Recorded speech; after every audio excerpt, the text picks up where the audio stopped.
3, 2, 1.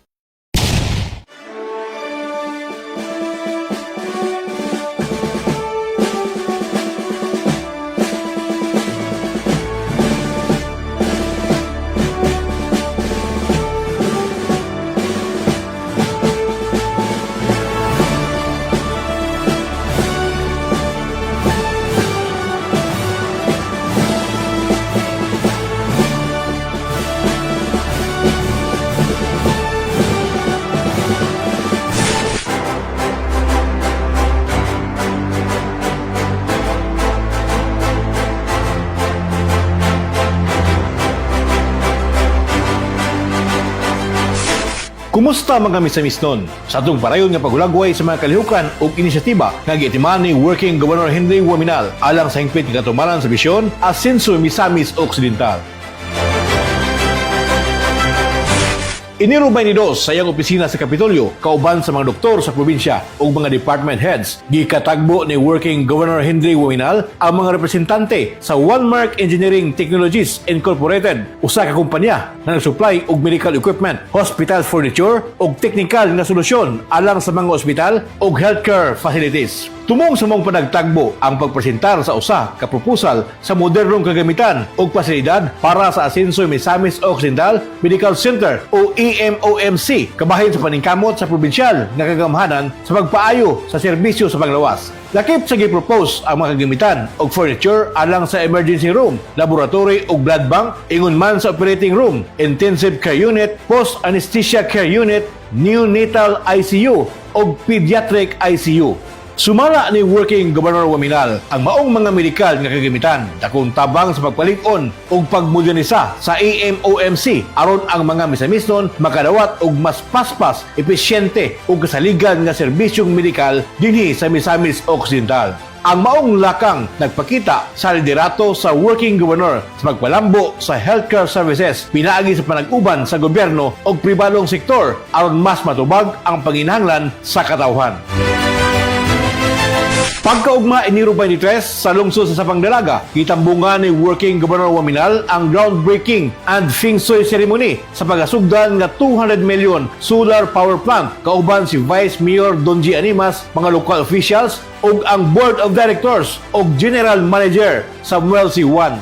Ang maong proyekto gipunduhan sa mga Chinese investors isip resulta sa ilang pagsalig sa malinawong kahimtang sa probinsya ug sa lig-on nga suporta sa administrasyon ni Working Governor Waminal sa renewable energy ug investor-friendly nga kagalambuan. Gilauman nga pinaagi sa solar power plant, maubos ang gasto sa paghimo sa kuryente ug maminusan ang transmission charges nga maghatag og mas abot kayang kuryente sa katawhan. Suportado kini sa Working Governor isip usa ka dakong lakang padulong sa limpyo, kasaligan ug malungtarong supply sa enerhiya sa Misamis Occidental nga makatabang sa pagpaminos sa bayranon sa kuryente sa mga misamisnon.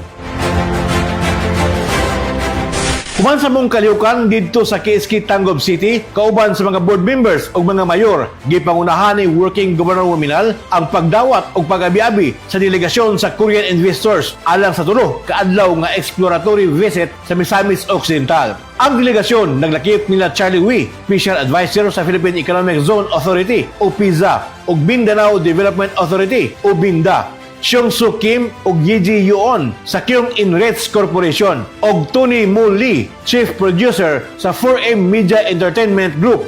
Tumong sa ilang pagbisita ang pagtanaw sa mga tourist destinations ug investment opportunities sa probinsya. Ang pag-anhi sa Korean investors resulta sa investment mission ni Working Governor Waminal ngadto sa South Korea niadtong miaging tuig kauban ang mga opisyal sa Minda aron i-promote ang turismo sa Misamis Occidental ug ipaila ang Mindanao isip lig-on ug andam nga investment destination. Ning maong adlaw gipakita sa Working Governor sa mga Korean investors ang mga prioridad nga proyekto sa turismo sa probinsya. Una nilang gibisita ang Pangalbi Bridge isip mahinungdanon nga koneksyon sa Northern Mindanao, partikular dinhi sa Misamis Occidental ug ang dakong tabang niini sa negosyo, turismo ug logistics sa probinsya. Sunod nilang gilantaw ang Asenso Global Gardens o AGG diin gipresentar ang long-term tourism plans sa probinsya. Lakip na ang mga proposed projects sama sa cable car ug integrated tourism hubs. insure in that station. Only What is famous? Oh. this So this you have place. to put a restaurant or a coffee And shop. then big even restaurant more than 1 hectare and then waiting room. So many people stay the coffee drink, even tea time, even restaurant. So go there and then also go. Yeah, But no. Yeah, yeah, I like that concept. That should be the concept. Yeah, that should be part of the development.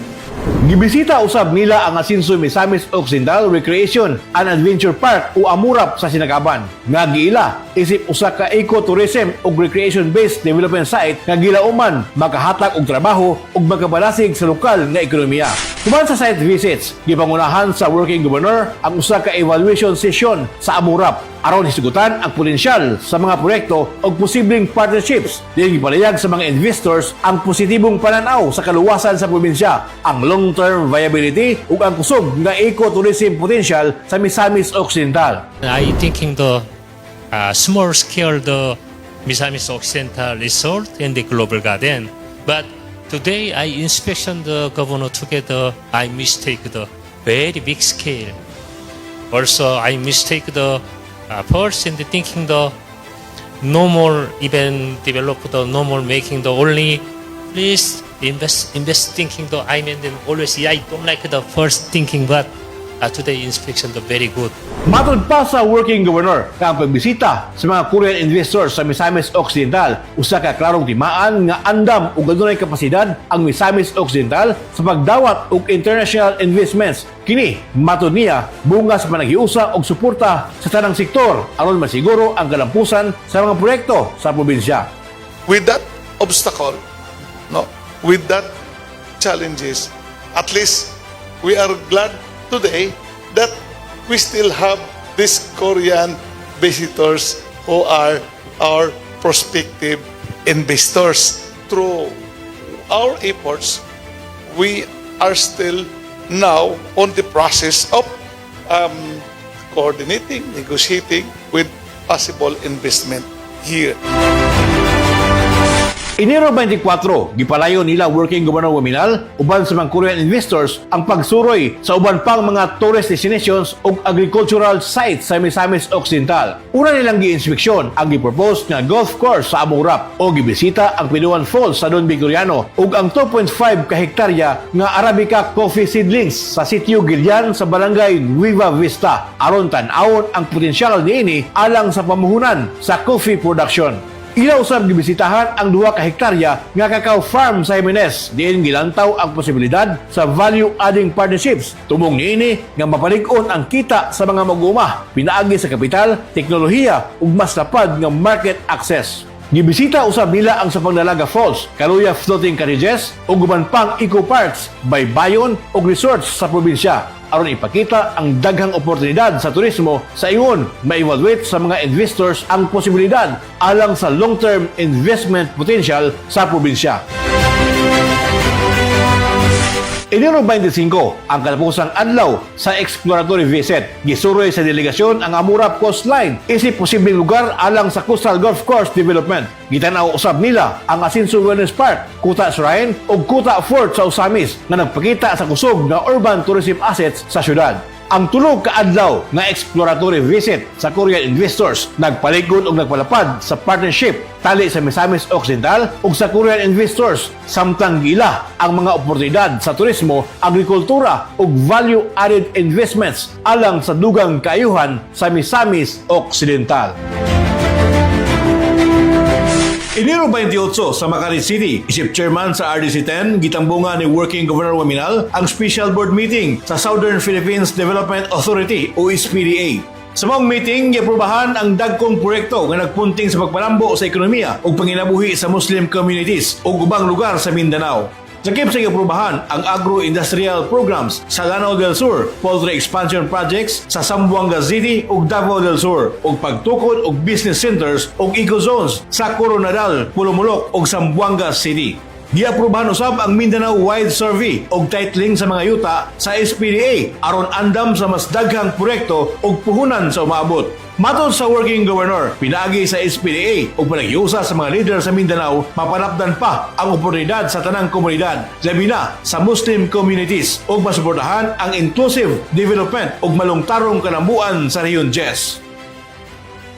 Enero 29, sa Premier Guest House sa Malacanang, aktibo nga mi-appeal si Working Governor Waminal, isip chairman sa RDC-10 sa usa ka high-level session sa Mindanao Development Authority o MINDA Board of Directors. Ang mong panagtigong gipanguluhan ni MINDA Chairperson Secretary Leo Teriso Magno ug nagtutok sa 2026 to 2028 Development Roadmap sa Mindanao aron paspasan ang ekonomikanhong pagtubo pinaagi sa lig-on nga investment promotion, agrikultura ug reforma sa edukasyon. Sa iyang kabahin, giila sa working governor ang kabahinungdanon sa tinabangay nga koordinasyon tali sa nasudnon ug lokal nga leader aron masiguro nga ang mga programa maghatag og tinuod nga benepisyo sa katawhan. Sa maong sesyon, gitutukan usab ang mga nahimo sa ahensya ug bag-ong oportunidad sa pamuhunan gikan sa Qatar ug South Korea, lakip ang pagpalig-on sa agri-value chain ug pagkunhod sa educational poverty. Apil sa panagtigom ang mga gobernador sa Dinagat Islands ug Davao del Sur, mga opisyal sa BARM ug mga representante sa Department of Agriculture ug Education na nagpakita sa usa ka whole of government approach sa pagpalambo sa Mindanao. Sa pagtapo sa sesyon, giila sa MINDA Board ang suporta sa nasudlong gobyerno o gipunting ang Mindanao isip kusog nga puwersa sa inclusive growth, din ang tinabangay nga pamuhunan, lig-on nga agrikultura ug kalidad nga edukasyon mao ang pundasyon alang sa balungtarong kalambuan sa rehiyon. Ug alang sa tong pangutana, nining episode sa The Working Governor, January 16 to 31 mao kini. Unsa ang tumong sa exploratory visit sa Korean investors sa Misamis Occidental ug unsa ang key focus sa Minda high-level session nga gitambungan ni Working Governor Waminal sa Enero 29. Ang napulo ka viewers nga makahatag sa hustong tubag makadawat og tag 500 pesos pinaagi sa GCash. Lantawa lang ang Best Channel official Facebook page alang sa mga detalye sa mechanics aron maka-appeal og makadawat sa maong premyo.